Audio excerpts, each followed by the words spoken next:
is easy to what? To incur, but very much difficult to come out of. So last week, as you all heard or saw, we spoke about managing your finances. So today, we actually continue by saying managing your debt, or how to manage your debt. So today, I have with me a resource person from last week to do that discussion with us. But before then, let's go for the trending news stories. And then when we come back, we'll continue right here in the office. We'll be right back.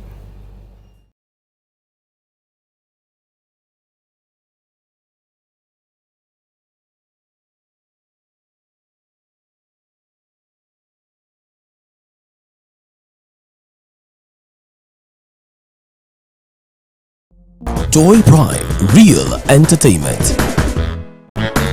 Welcome back, and yes, today we are talking avoiding debt, not D-I-R-T, debt, D-E-B-T, debt, someone would say so. How do you do that? How can you do that? We have so many young people today in our offices that are thinking so much so because they have so much debt on their table and they do not know how to handle it. So today I have with me Mr. Selassie Kwashe from EcoBank Ghana to help us handle that. You're welcome, sir. Thank you, Yayira. Really, why should we even think about avoiding debt in the first place? Because yeah, I have my money and I want to spend it. I've spent it, I have more and I need to borrow. Why should that be a bother for me to think I need to avoid it anyway? Okay, so we'll look at it holistically. So let's first look at what really debt is. Exactly. Then from there we'll zero into what you should do or why you should avoid or not to avoid it. Debt in itself is not a bad thing. Okay. But as far as you're having the capacity to carry the debt on what you have as asset, there the problem lies. Okay. So debt itself, as you explain, we are talking about debt or debt. We're talking about debt, D-E-B-T. Exactly. So in terms of cash asset or liabilities, okay, and then we have a resultant becoming debt. Okay. So debt is really what you get when you take your assets and liabilities and then you take everything out and you don't have extra, but you need to take extra to purchase what you want. Then we are looking at you acquiring or taking on debt or liability to sustain what you want to do. So debt can be explained in several ways, depending on who is the off-taker of the debt and what the intention of the debt is. So debt can be explained in different forms. So that is debt. So your question again was, why should we look at avoiding debt? Yeah. So I explained, I said that debt can be explained in different forms. When you have assets, you have liabilities, you talk about your net worth, then in there you can find debt when the net worth is not managed properly. So why should you avoid debt? Let's all know this. Debt ends with interest payment. Okay. It's very important. Then you also should know that investment also end with interest payment. These two things you must know. So which of them do you want to have? Debt to pay interest or investment to pay interest? Okay. I'm trying to explain why you should avoid debt, okay, if it is possible. But don't forget, I also said that debt is not a bad thing. Okay. It is how you carry it, or the master to carry, or the intention of the debt. And debt can be individual, or can be corporation, or can be government.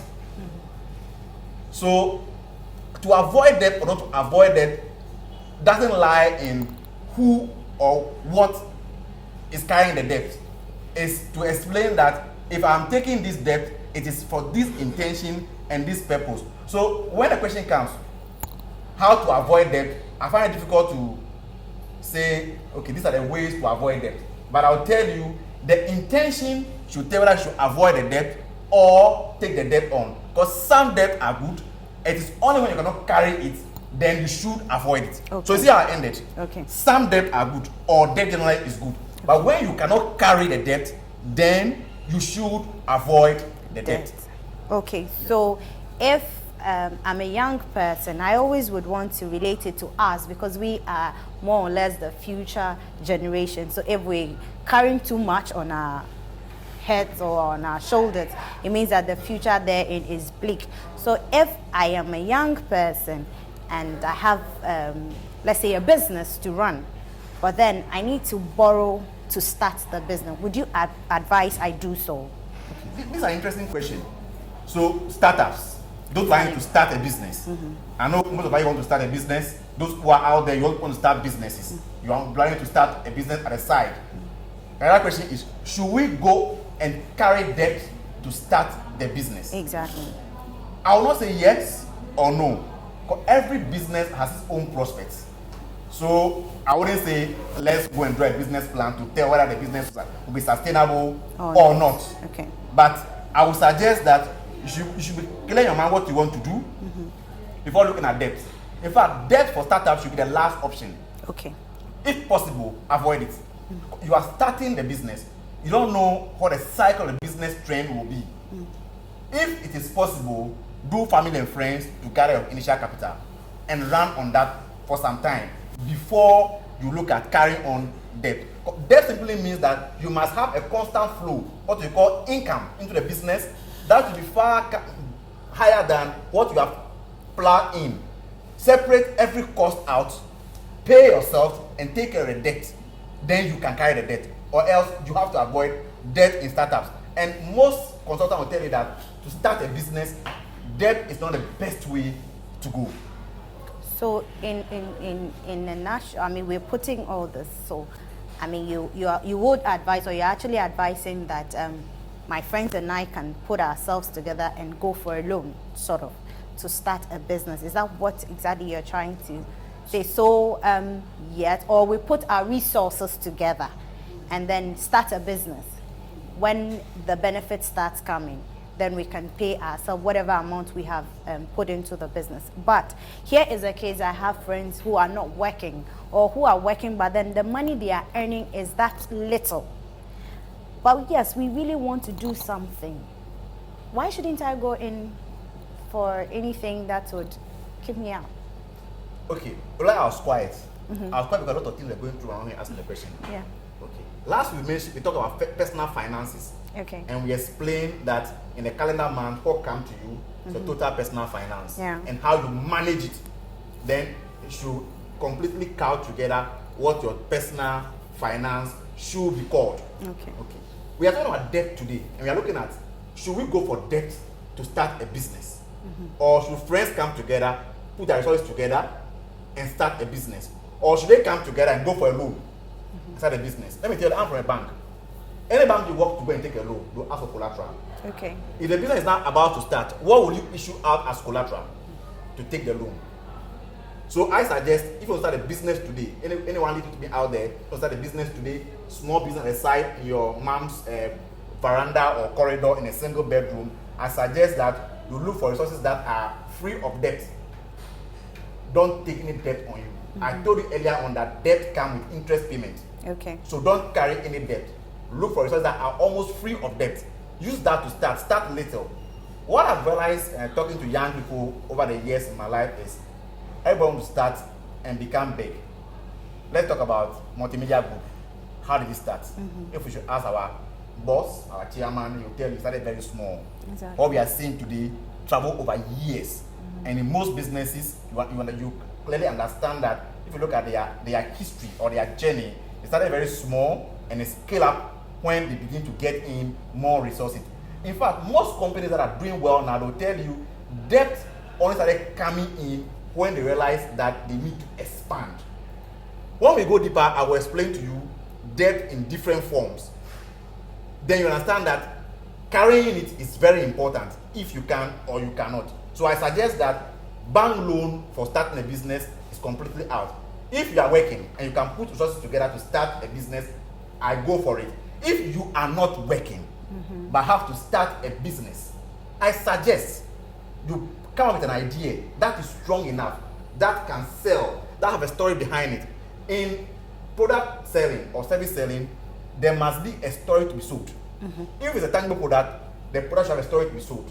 If it's intangible, it's still your storage to be sold. If you have that good storage to be sold, and you talk to 2-3 people that can give you support to start with, you avoid debt from a bank or from anybody, but they should say we are buying equity stake or we are partnering with you. In that case, you completely take problem off your head of managing what is called debt. Managing debt is a very serious thing. And if you start a business, young business, and you carry debt, and you have to manage the debt, manage the business, let the business grow, from day one, if you're not very careful, you just fail. So business start today, in the next 6 months, there are no more debt. It's because what is debt, they did not manage it well. They just carry everything head on, and you surely you collide, and then you fall back, you crash. So I suggest that if you can look for friends that can listen to this very well, that will share equity stake in the business and say, we'll do this with you. When you make profits, give us 40% or 30%. It's good. That will say, we are giving this money to you. Maybe in the next 1 or 2, 3 years, when you make money, pay us back and pay us this. It's also good. So I will say, we are partnering with you. We are in this for you, with you. When you make money, we share. When you don't make money, we support you till you become strong. Those areas are better to dive in than to say, I'm going for a loan, either from a friend or from a bank. Of course, the bank may not even listen to you to start a business. I suggest you gather your own resources if you are working. If not, sell your ideas to somebody to give you support to start you up than to give you debt to carry from day one. Okay, I have someone asking me, well, the man is speaking well, but he just said equity state. What is equity state? Okay. So that we bring it home now and then talk personal finance management. Okay, so let me explain equity stake. Equity simply means that I have a business. Yayira is interested. So she said, okay, I want to buy part of the business. Or she's not interested, I go to pitch to her that this business is good. So I want to take part of the business. So and sharing my ideas with you, yes, and then you buying into the it. idea. What you are buying into and what you Mr. own Kwashe. is equities. So say that, Mr. Kwashe. I need to explain it for you. Okay, so let's now bring it to us. Okay. Yes, so managing our finances or managing what I earn as a salary work, as a, how do I manage it so I don't incur debt? Yeah. Let's zero it down. So if you look at what I have here, I said the topic Yayira gave me was how to avoid debt. Right under it, I said planning to plan. Planning to plan and planning. Type. Planning to plan and what? Planning. Planning to plan and planning. All of us over the years, if you just take your time a little, just cast your mind back. How many times have you not planned to do things that you did not do? That means planning to plan. You've planned to, but you end at 2. You never planned. So planning to plan, you have done well. But did you plan? If you have planned, you jot things down. And in personal finance, then when you begin to jot things down, this is how much I earn, you jot it down. This is how much I spend, jot it down. So this is my asset, my liabilities. I take my liabilities from my asset. I have my personal worth. This is how much I'm worth every month ending. After I receive my pay, I chop some, I leave some. This is my asset every month ending. Immediately, you understand that you are managing your finances. You are managing yourself to not to get into debt or not to carry unnecessary debt on your head. So planning to plan, but you have to plan. Planning it, getting it done.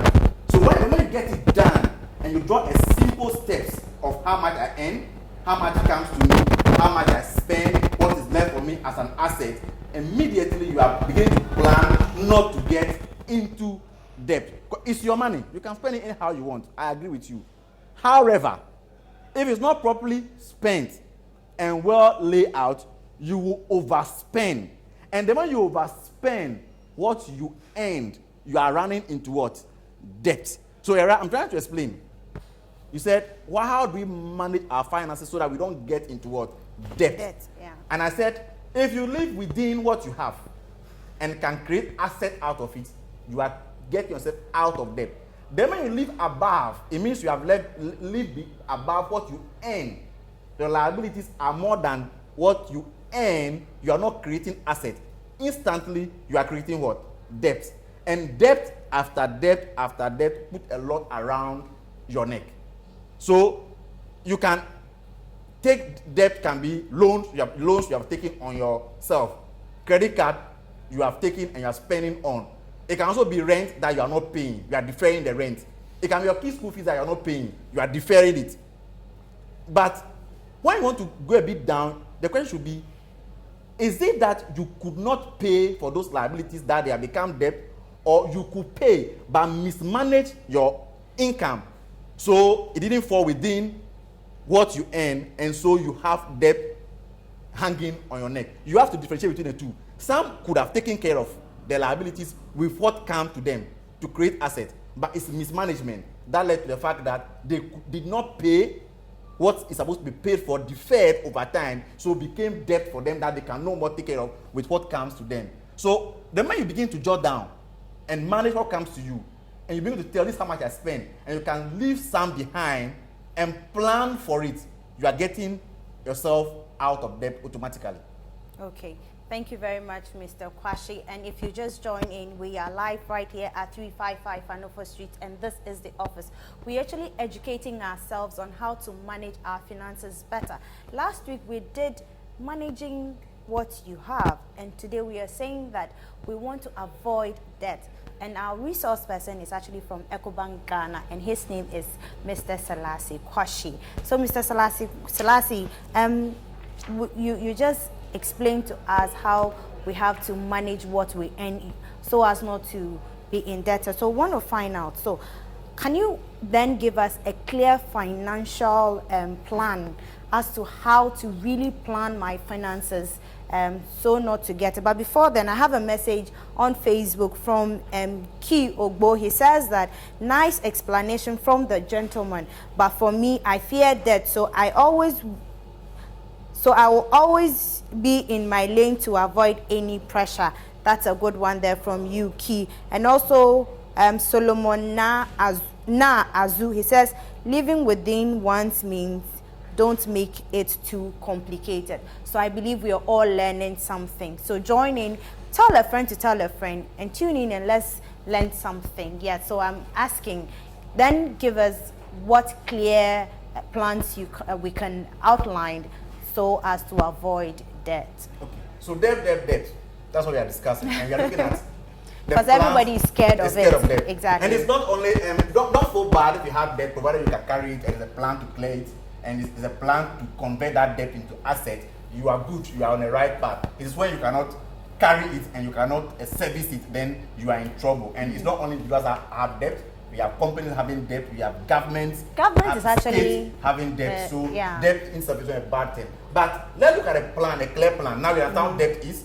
We also understand if you separate what you earn from what you spend and create assets, then you are taking yourself out of debt. So let's look at a clear plan. The future of banking, or the future of putting money aside, is going to go into planning. And that's what we are going to be doing for you, banks will be doing for you going forward. We started that at EDC, that's an investment wing of EcoBank, where we help our clients to understand what you have as an asset now. What you have now is good, but the question is, in the next 10, 15 years, how much would that asset be worth? How much will it be valued at? It's very important. At that time, what will be the quality of your life? How do you want to live? What you have now, if we should just extrapolate and value it, give it future value, what will be the worth of the asset? Can it carry your bills comfortably? If you are a worker or you are a businessman, whatever you do, can the asset you have now, given future value, can it carry your bills? Then when you do that and you can find that it can carry your bill, you are planning. So let's look at it. Okay. A clear plan. One, how much do I earn? So what am I putting aside now into an investment? What will it be worth in the next 10 years? Say I am 40 years, I want to retire at 50. In the next 10 years, how much will it be worth? How much do I spend every month ending? That is my expenditure. Okay. In the next 10 years, that expenditure, how much will it be valued at? Please, let's get these things very clear. How much do you spend now? Take it very serious. Look for somebody to help you. You can come back to me. I'll help you plan it so that you understand that from now to the next 10 years, what you spend now, this is how much you'll be spending. You'll see it clear. No issues about it. We'll use various scenarios and you'll see it clear. Then just tell you, okay, To live that life, this is how much you must be putting aside. Don't forget, when you get to a 60, I've not been there yet, but I have been told that at a 60, for most government workers in Ghana, they don't earn salary. Is it true? Yeah. Right, is it true? Yeah. Okay. That's your retirement age. So it means at a 60, we all earn nothing. Exactly. No salary will come. It means that what you put aside till you get a 60 will support you. I've also been told by NPRA, National Pension Regulation Authority, that they don't pay lump sum anymore. It's your tier 2 or farm manager that will pay you lump sum. So if your eyes are on SNIT to pay you tier 2, pay you lump sum, it's no more there. They'll pay you regular sum, monthly flow till you That's why go on. You see some people walk into the bank and then all they take home is 15 Ghana cedis, 20 Ghana cedis after a long while of service. Yeah. So in that, I saw a news item last week. I wanted to bring it. Maybe next week I'll show it to our viewers. The news item was on BFT saying that 80% of our pensioners in Ghana earn less than 400 cedis or so. 400 cedis. Ask yourself in Accra, what will you do genuinely with 400 cedis? An old man with grandchildren or with children, even if the children are gone, paying bills, medical bills, and from a 60 going, your medical bills, they shoot up automatically. Or you have to live a bit more expensive to live well. Because as young as we are, you can eat once in a day, you survive. If at a 60, you have to eat well, you have to, everything has to be well. That's when you pay more medical bills and Thank stuff you. because you are aging. Thank you. So the plan is to say that, how much do I have now? How much will it work in the next 10 years that I want to go on retirement? I have 20 years more to go on retirement. How much do I have? At that time, how much will it work? Can it carry me? If it can't carry you, will tell you there's a gap for you to fill. That gap is where the issue is. How will you fill that gap? The man is a plan for you to fill the gap before age 60 or your own retirement age. It means there's a clear financial plan for you to achieve a particular goal, which is to say that when I get to age 60 or when I retire at 50, I can live a better life, more comfortable than I'm living now. Then there's a clear plan. And I told you earlier on that if you are stranded out to plan for yourself, get back to EDC, who will help you to plan your life for you so that things that you have to avoid now, what you have lost is gone. There's no need crying over it. What you have to avoid now going forward, you can quickly structure yourself and begin to avoid them and begin to fill the gap that is left so that when you get to age 60 or you retire early, your life will be more joyous than we expected. Okay, so I would say that we have had enough education on how to avoid debt. So it would just be prudent for you to give us some of the steps we can take in order to acquire assets, as in invest, and then have more on our table. So what are some of the investment plans that EcoBank EDC business have for customers or consumers? So watching it right now from home, wherever you're watching us from, I mentioned a plan, a clear plan. Every plan, a plan that you have needs to be carried by a vehicle. You can't have a plan without a vehicle carrying it. So if you come to EcoBank, after they help you plan, we show you the gap, there are products that we will recommend to you to go on and do monthly deposits so that we can manage them for you or grow them for you so that you can make money to fill in the gap to live well. So there's a product we call EDC Ghana Fixed Income Fund Unit Trust, which I am a part of. I'm happy to have joined that. That is a good testimony. Over the past years, returns have been very good. Returns on fixed income fund is always above treasury bill, consistently above treasury bill, consistently.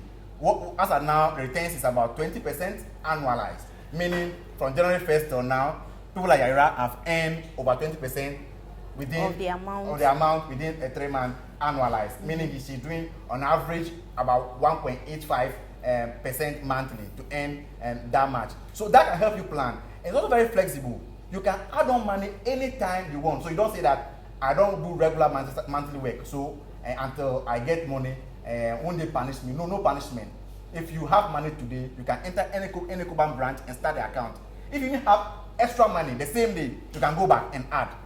Those who are working, salary workers, if you do a monthly plan and you get any windfall, you can enter an EcoBank branch again and still add. Look, the more asset you have in the fund, it broadens your base. so your growth becomes faster. Mind you, you are doing daily valuation, meaning that your fund is giving you returns on every day. So the more assets you have, which is the more deposit you have, the more your returns are, and it helps you plan your life flexible. We allow withdrawals. I know someone asked me, do you allow withdrawals? Yes, but because we are on a plan, we will say that we suggest that if you start this plan, don't distort it. If it's a 10-year plan, let's go for a 10-year plan. If it's a 15-year plan, let's go for a 15-year plan, so that product can help you naturally so that you can get to your goal. Let me tell you that the fund, fixed income fund, is the biggest fund in Ghana as we speak now. It's worth almost 1 billion cedis. It's the biggest fund, almost 1 billion, with a very resilient fund manager, very strong fund manager, and it's located in EcoBank, so you can tell the kind of protection the authorities have over it, and it's regulated by SEC. That's Securities and Exchange Commission, so you are sure that your funds are protected and then guided for you all the time. That can help. There's another product as well that can also help. That's the EDC Balance Fund. But listen to the name, balance, meaning that we have both equities and fixed income instrument put together. Let me explain this briefly. So in a market of investment, we have major 2 layers. That's equity side and a fixed income side. Under the fixed income side, we have money market instrument and the main proper fixed income instrument. Then we have equities. When you go to the stock exchange, you can buy equities of companies there. Maybe next week we'll delve a bit more into these ones. So in a balanced fund, we have this blend.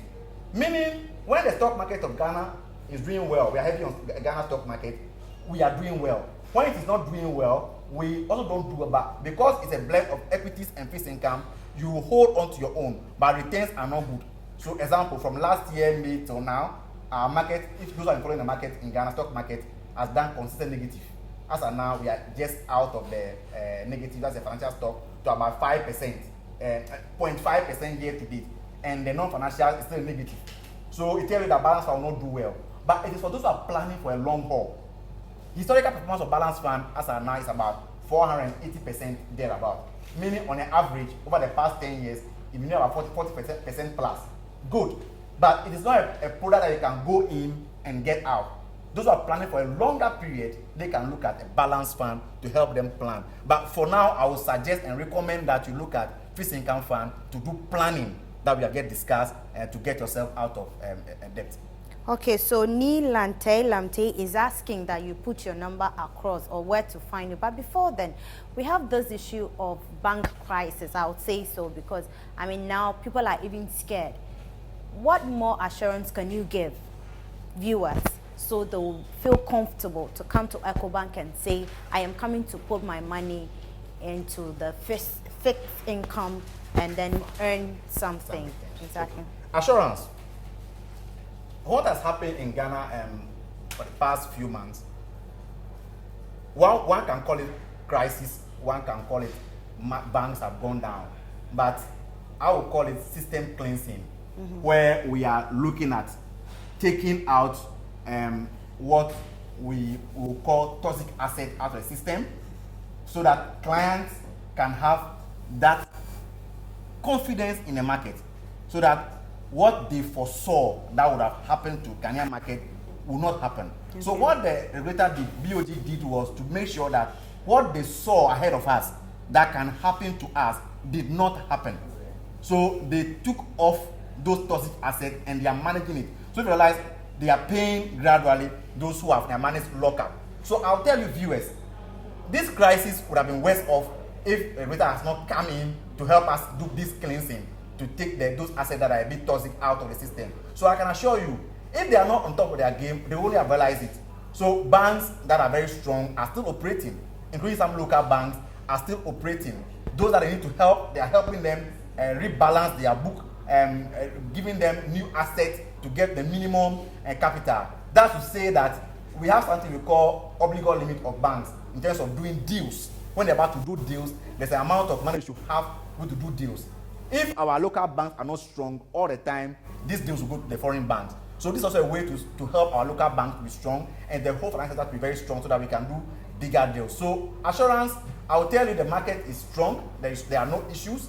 But last week I mentioned that before you take your money anywhere, check, is that place registered by any regulators, be it BOG, Apex Bank for rural banks, BOG for banks, and then Securities and Exchange Commission for asset management companies.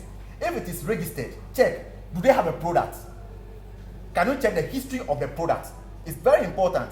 Who manages those products? And what have been the returns over the years? That's what we call historical performances. They are very important key things that you should work out for before giving your money to any company to manage for you, because these are hard-earned money, and you don't mind you are planning to get out of debt, or you are planning to live well at age 50 or age 60. So if you go and then you throw it anywhere and the money goes, it means that there is trouble. The market is doing very well. Assurance is that the market is getting stronger and will better going forward. But you also have to watch those pitfalls so that you don't get into traps set by people who still want to do bad in the financial market of Ghana. All right, Mr. Kwashi, before we wrap up, I want to find out which of the branches of EcoBank can I walk in to do this investment? Currently, you can walk into any EcoBank branch in Ghana to access this investment. If you want to come to the head office, you're also allowed. That's on the opposite Ifasa Land Children's Park at Reach, where we are located on the second floor. 22 Morocco Street. Or Avenue. Or Avenue. You can come there as well. But I suggest you are close to an EcoBank branch. You walk in there, you need these items. Valid ID, Ghanaian ID, strictly. Ghanaian ID. If you are not Ghanaian, you have to go with your ID and a resident permit to show that you are supposed to be in Ghana. Okay. Then you go with one passport size picture. You go with a utility bill in your name or your Ghana Post GPS address code, and you'll be assisted to start the investment. The tin? The tin is not for investment, so it's for the main bank account. Okay. But I suggest, because you can also open EcoBank account, you carry your tin number as well, so that you can open the EcoBank account to help you in the investment as well. Make it easier when we are doing transaction on investment. You can also open an EcoBank account. So for EcoBank account, you need a tin plus a referral letter from existing account holder. That's for the main EcoBank account. A tin plus a referral letter from existing account holder. But for the investment, you need your picture, your ID, your GPS code, or utility bill in your name, and you can start the investment. How much do I need? 50 cedis. Okay. But we have people who have invested 1 million, 2 million. If you have that capacity and you know what the market is giving out now, the issues we have, you want to be sure where your investment is going, we suggest that you can look at the product. Is well regulated, well managed. Fixed income will take care of you for now. Do you care to put your number out there, or you just want them to walk in? Okay. Number, yes, I can put my number out there for you to make a direct contact to me. Mm-hmm. That is 050 151 6572. Again. Let me go over it again. 050 151 6572. If you call at loan pickup, just send me a text. I'm almost always on the road, so send me a text. Or go to our website, EcoBank website. You'll find the EDC, that's the investment unit. You click on the EDC or get to EcoBank/EDC to pop up our direct website for you. You can even set up an account there. Then when you have your documentations all scanned, you can set up an account there, and someone will contact you immediately to give you an account number, and you can walk to the branch to go and pay. Or if you have money on your wallet, that is your EcoBank card or EcoBank account, you can move immediately into your investment, and you can do that repeatedly anytime you want. So our website, EcoBank website /EDC, can also help you to do this investment as well. All right, thank you very much for coming, and Thank it's a pleasure having you. And also a very big thank you to you watching us from your homes, your offices, wherever you were watching us from. A very big thank you to you for being a part of this really educative period with us. My name is Yayira Coffie, and I say a big thank you to all my production team and to my... We'll see you same time next week. Bye-bye.